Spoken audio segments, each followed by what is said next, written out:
Queridos irmãos, queridas irmãs, hoje nós vamos falar sobre São Martinho, grande confessor da fé, que foi bispo e que, com o exemplo da sua vida, iluminou a Santa Igreja com esse esplendor da sua santidade. Então, de fato, São Martinho não é muito conhecido, mas ele foi o primeiro confessor, ou seja, o primeiro santo canonizado que não foi mártir. Então, quer dizer que, dentre aqueles mártires que davam o testemunho da fé, a igreja, que já estava adquirindo uma paz e que já estava se concretizando, sendo aceita no Império Romano, começou a ter um período de mais tranquilidade e já não tínhamos grandes perseguições, portanto, já não tínhamos os mártires.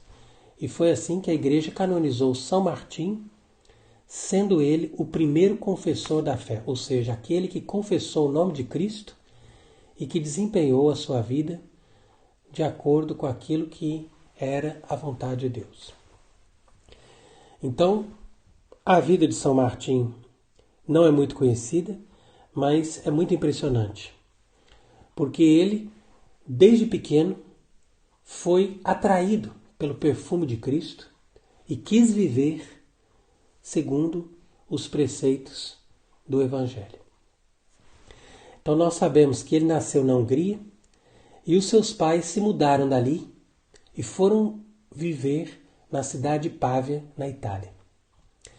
E ali, Martim, ainda criança, ficou profundamente impressionado pelas celebrações litúrgicas da igreja.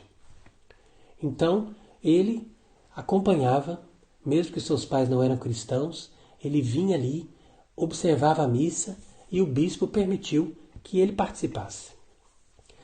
Entretanto, aos 12 anos, ele foi oficialmente recebido como catecúmeno. O que significa um catecúmeno? Significa aquela pessoa que está sendo preparada para o batismo. Então, nós temos costume de batizar as crianças, hoje em dia, mas naquela época, a maioria das pessoas que eram batizadas eram os adultos. E esses adultos deveriam ser catecúmenos, ou seja, ficar durante um tempo recebendo uma formação até que eles decidissem receber o batismo e, uma vez preparados, eles eram batizados na noite da Páscoa. Então São Martim iniciou essa caminhada e já nessa idade de 12 anos ele queria deixar tudo para seguir a vida religiosa. Mas seus pais não permitiram e ele continuou seu caminho pedindo o sacramento do batismo. Entretanto, quando ele tinha 15 anos, o imperador Constâncio colocou uma lei no império dizendo que todos os filhos de militares reformados eram obrigados a entrar para o exército romano. Então São Martim, que na ocasião ainda era muito jovem, não quis, mas ele foi obrigado por essa lei, não teve como escapar e ele começou então a atuar no exército romano. Então assim, ele desempenhava sua função com muita virtude, muita caridade, socorrendo os pobres, ajudando os fracos, instruindo as pessoas. E ele que já era numa idade tão jovem, de 16, 17 anos, já era comandante de várias tropas. Então ele se destacou muito, não só pela sua inteligência, pela sua capacidade de organizar as coisas, mas também pela sua coragem e pela sua virtude. E o fato marcante da vida de Martim foi no momento em que ele estava passando por uma cidade e ele atravessava com seu cavalo e ele viu um pobre no caminho que estava sem vestimenta. Então esse pobre estava passando muito frio. E São Martim, movido de compaixão, pegou o seu manto e rasgou no meio, e deu a metade do manto para o pobre vestir. Então veio São Martinho, se recolheu, e naquela noite teve um sonho. E ele sonhou com o próprio Cristo, que estava vestido daquela metade daquele manto de São Martinho, porque os militares romanos levavam um manto vermelho de lã, e São Martinho não deu o manto inteiro, porque ele precisava também se cobrir, mas deu a metade para o pobre.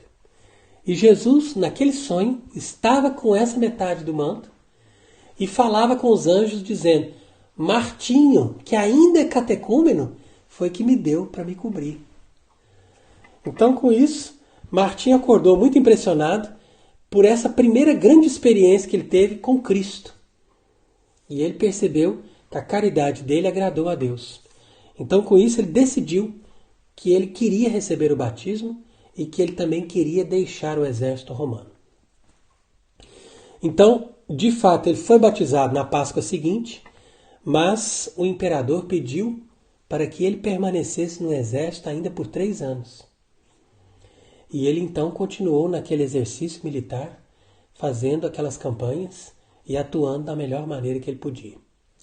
Até que houve uma guerra e estava tudo pronto para que o exército romano enfrentasse os francos. Mas São Martinho, que já era batizado, ele tinha o propósito de não matar ninguém. Então ele disse para o imperador que ele não ia querer participar daquela guerra, porque ele era cristão.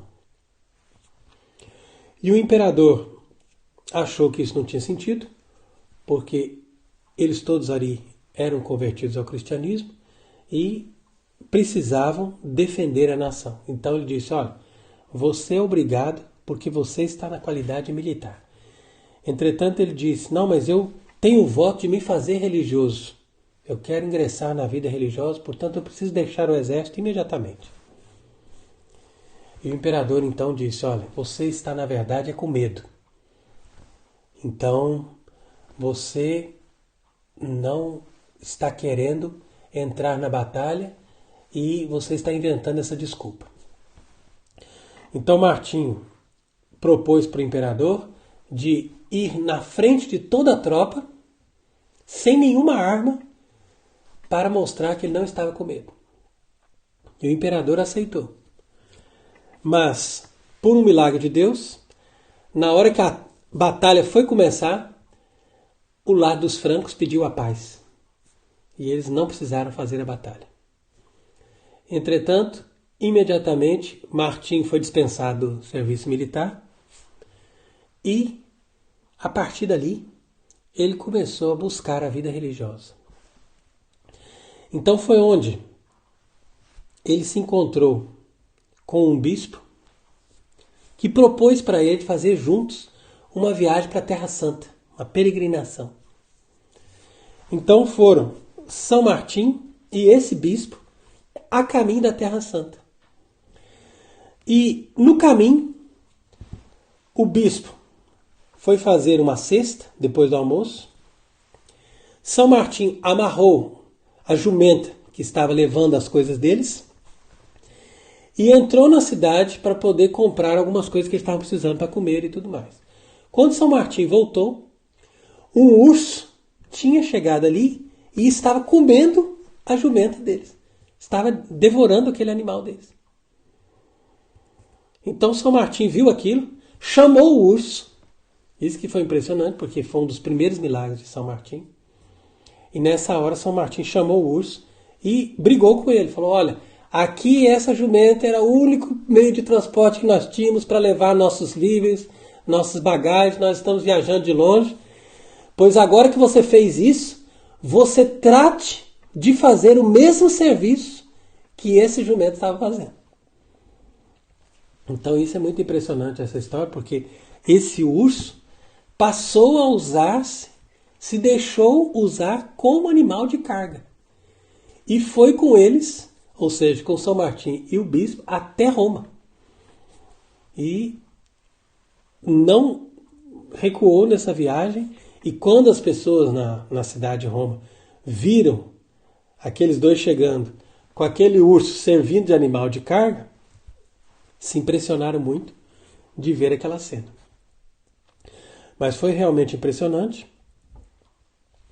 E essa peregrinação de São Martinho é também algo que é extremamente importante do ponto de vista histórico, na medida que nós entendemos que um outro Martinho, que nós normalmente conhecemos com o nome de Lutero, mas que também se chamava Martinho, em homenagem a São Martinho de Tours, ele também fez a sua peregrinação a Roma. E, no entanto, esse Martinho Lutero, no caso, voltou de Roma decidido a fazer uma revolução contra o Papa. Porque, ao invés dele encontrar elementos de devoção e de amor à Igreja e ao Papa, ele justamente ficou contrário à Igreja e revoltado com a Igreja. Entretanto, São Martinho, que viveu 1000 anos antes de Lutero, voltou da peregrinação de Roma, decidido a dar a vida pela Igreja e a fazer todo o possível para acabar com a heresia ariana, porque a heresia ariana ainda estava impregnando toda a face da terra. Ora, esse bispo que se chamava Maxime, ele tinha um irmão que vivia na cidade de Poitiers. E esse irmão já era célebre pelos discursos que ele fazia defendendo a doutrina católica. Então, o bispo convidou São Martinho para visitar o seu irmão. E no caminho, ele veio a falecer. Entretanto, São Martinho continuou a viagem e chegou até a presença de Santo Hilário, que pouco tempo depois foi sagrado bispo de Poitiers. Então, Santo Hilário, que era um grande pregador, um homem de grande doutrina, foi a inspiração e ele que foi o grande mestre para São Martinho. Então, São Martinho, que era ainda um monge de pouca idade e que buscava um pai espiritual, encontrou esse apoio e essa instrução na pessoa de Santo Hilário, que é o gigante no combate contra o arianismo. É muito importante as pessoas entenderem isso, que o arianismo foi algo muito combatido, não só antes do Concílio de Nicéia, mas principalmente depois. Porque depois do Concílio de Nicéia é que veio essa reação do semi-arianismo. E, inclusive, nessa época do semi-arianismo, foi que o próprio imperador Constâncio, que estava apoiando os arianos, perseguiu e exilou Santo Hilário. E Santo Hilário foi parar lá no Egito, junto dos monges do Egito, exilado da França por causa da sua doutrina ortodoxa. Da mesma forma, Constâncio exilou São Libério da cidade de Roma. E o Papa São Libério ficou por 3 anos vivendo a maus tratos numa cidade distante, completamente exilado da sua sede episcopal. Então, assim como esses dois campeões da fé, nós temos o nome de muitos outros bispos que foram maltratados, exilados e expulsos das suas sedes episcopais, quando eles estavam, na verdade, querendo manter a verdadeira doutrina católica que foi ensinada no Concílio de Nicéia. Ou seja, de que Jesus Cristo é verdadeiro Deus igual ao Pai, da mesma substância que o Pai. Quando que, na verdade, os arianos ensinavam que Jesus Cristo é uma criatura. Ou os semi-arianos ensinavam que Jesus Cristo é alguém que é Deus, mas não da mesma substância do Pai. Como se o Pai fosse mais Deus do que Jesus. E isso é contrário à doutrina católica. Então, nesse sentido, é que o combate contra o arianismo foi algo muito difícil e muito dolorido. Quando São Martinho viu que o seu mestre espiritual fora exilado no Oriente, então ele também partiu e ficou numa ilha, na costa da Itália, vivendo com aqueles monges durante esse período. Quando ele soube que Santo Hilário tinha voltado para Poitiers, ele voltou para o seu mestre. E o reencontrou depois de 5 anos de exílio, contente de vê-lo novamente de volta a Poitiers. E logo que Santo Hilário voltou, eles começaram a construir um mosteiro. E São Martinho se propôs a viver ali uma vida de profunda piedade, devoção e com um grande rigor na observância da sua vida monástica. Então, uma coisa que as pessoas também hoje não percebem é que a vida monástica é a base da Igreja Católica. Então, é aqui que a gente precisa perceber também a virtude de São Martinho, que foi um modelo de monge. Então, ele aprendeu, junto com Santo Hilário e com outros monges, que a imitação de Cristo consiste na vida religiosa, na renúncia de todos os bens do mundo, na renúncia do casamento, na renúncia de todos os valores bons que a própria natureza pode nos dar para viver uma vida sobrenatural, em profunda abnegação de si mesmo, num sincero desejo de conversão diária. E isso é a vida do monge. E assim São Martinho se destacou sendo um exemplo para todos. E de tal forma era grande a sua fama de santidade que as pessoas foram percebendo que ele era um homem de Deus, que ele era um homem de profunda oração. Então eles o chamavam para socorrer os momentos de necessidade, de sofrimento, de doença, e ele dava cura, ele dava alívio, dava a solução para todos esses problemas, essas dificuldades, através da sua oração. Então houve o caso de um rapaz que tinha morrido e eles chamaram São Martinho e pediram para ele rezar por esse rapaz. Mas o interessante é que esse rapaz era um vocacionado do mosteiro e que ainda não tinha sido batizado. Então São Martinho falou, mas ele não pode morrer, porque ele ainda não foi batizado e ele ainda não completou aquilo que ele tinha que fazer nessa vida, que ele tinha que entrar para a vida religiosa. Então veio São Martinho e começou a rezar por ele. Até que o rapaz ressuscitou. E quando ele ressuscitou dos mortos, esse homem, imediatamente eles foram lá e batizaram. Para garantir, não, então dá o batismo para ele. E em seguida, esse rapaz contou que ao morrer, ele foi apresentado ao tribunal de Deus e foi colocado num lugar escuro com centenas de pessoas que estavam gemendo, que estavam se agonizando, que estavam sofrendo ali em volta. E de repente ele viu 2 anjos com lanternas nas mãos que estavam procurando por ele, lá no meio daquele abismo. E os anjos encontraram e falaram, vem aqui conosco. E levaram ele de volta lá para o tribunal de Cristo. E quando os anjos chegaram no tribunal de Cristo, disseram, olha, esse aqui que é o rapaz nós encontramos, que o Martim está rezando por ele. Então Cristo falou, então faz ele voltar. Pode voltar. E aí voltou a alma daquele rapaz no corpo. E de fato ele ressuscitou. Então a partir daí aumentou muito a fama de São Martim no meio das pessoas, porque ele ressuscitou esse rapaz dos mortos e mostrou o poder da sua oração. E de fato, ainda na sua vida, antes de ser bispo, ele ressuscitou mais uma pessoa. E depois de bispo, ressuscitou uma outra pessoa. Portanto, 3 mortos ressuscitou São Martim pelo poder da sua oração. Além de inúmeros outros milagres que ele realizou durante a sua vida e depois da morte.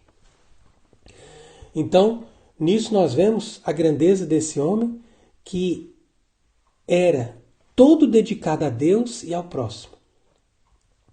E ele, quando construiu os mosteiros, ele fez não somente um ou dois, mas fez centenas de mosteiros. E ele construiu centenas de igrejas na região rural.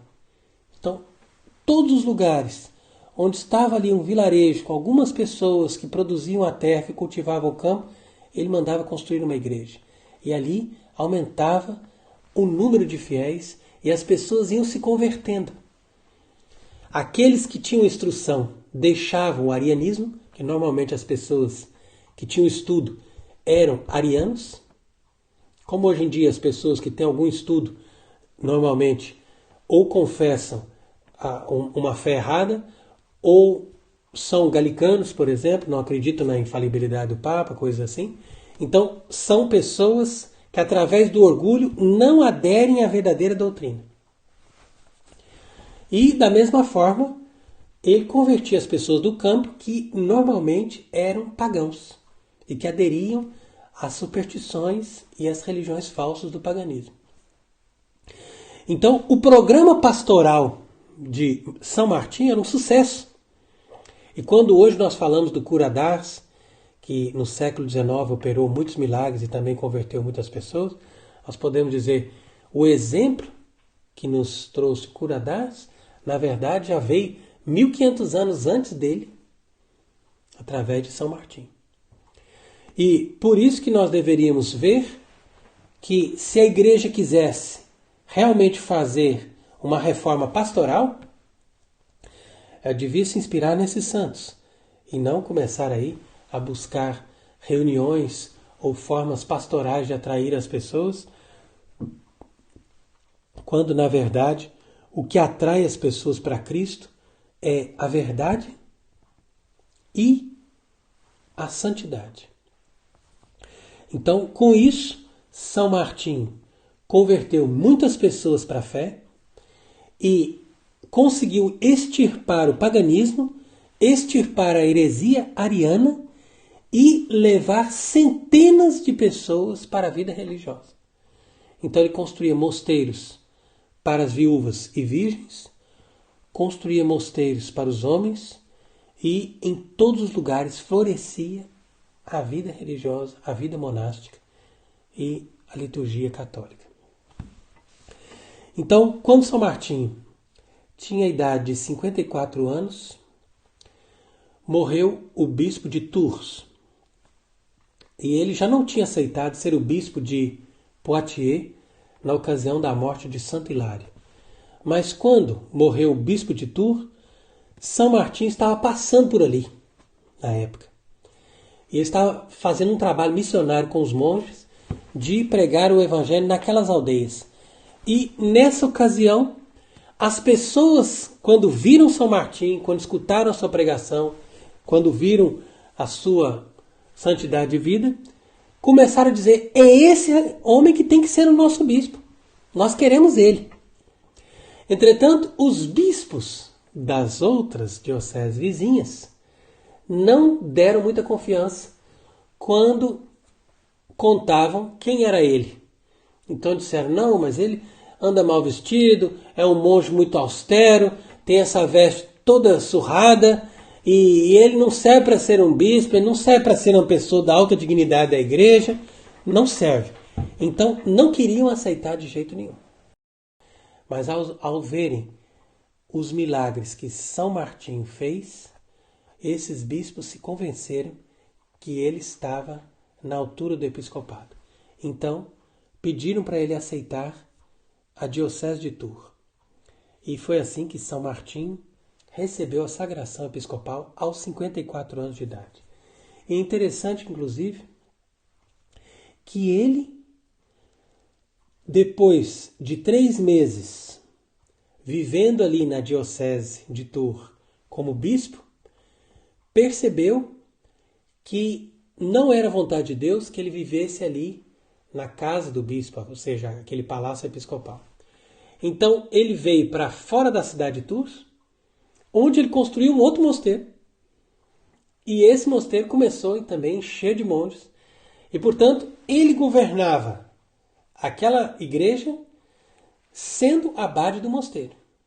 Então ele vinha, realizava as funções de bispo e depois estava ali servindo ao seu mosteiro na sua humildade e na sua vida de observância religiosa. Inclusive foi a partir do exemplo de São Martim que começou a haver o costume na igreja de que quando um religioso, um monge, é eleito bispo, ele então, muitas vezes, continua usando o seu hábito religioso. Então isso é o exemplo que São Martim deu, porque ele nunca quis tirar a sua túnica monástica para mostrar a sua humildade de religioso. Então, como bispo, São Martim continuou sendo luz para os pobres, continuou sendo um pai, continuou sendo implacável na pregação contra os erros, contra as heresias, contra o paganismo, de tal forma que ele foi um grande farol para iluminar os povos, não só naquela região da França, mas no todo o orbe católico. Então, por isso que hoje nós fazemos essa homenagem de amor e gratidão a esse santo que é sendo pobre, sendo humilde, sendo dedicado a Deus na sua austeridade de vida, na sua simplicidade e na sua maneira honesta de viver, ele agradou a todos e atraiu o céu. De tal maneira que, quando São Martim estava para morrer aos 80 anos de idade, ouvia-se os coros dos anjos que se uniam aos coros dos mártires, das santas virgens, dos santos confessores, todos dizendo: Martinho, venha para junto de nós. Enquanto que os monges que estavam na terra, que amavam o seu abade, choravam e diziam no leito de morte: não nos deixe. Então, São Martim assim estava dividido e pensava: eu quero ir para Deus, mas se ainda sou útil na terra, então eu aceito os trabalhos. Então foi assim que São Martim entregou a sua alma nesse derradeiro momento, expulsando mais uma vez o demônio e dizendo: sai para longe de mim, porque você não tem parte comigo. E assim ele se elevou num suspiro de amor e entregou a sua alma a Deus. Então nós também podemos contemplar esse exemplo dizendo o quanto nós amamos a Deus e o quanto nós desejamos também morrer em paz com Deus, fazendo cumprir até o fim a nossa missão nessa vida. Então, assim deve ser o efeito do exemplo de São Martinho na nossa alma. Porque hoje em dia muitas pessoas têm essa coisa de começar a fazer as coisas ou se propor a realizar as coisas e nunca terminar e nunca perseverar. Então, vamos buscar o exemplo de São Martim para nós termos um compromisso com aquilo que Deus nos leva a fazer e fazê-lo até o fim, da melhor forma possível. Então isso é a honestidade e isso significa a nossa perseverança naquilo que Deus nos propõe.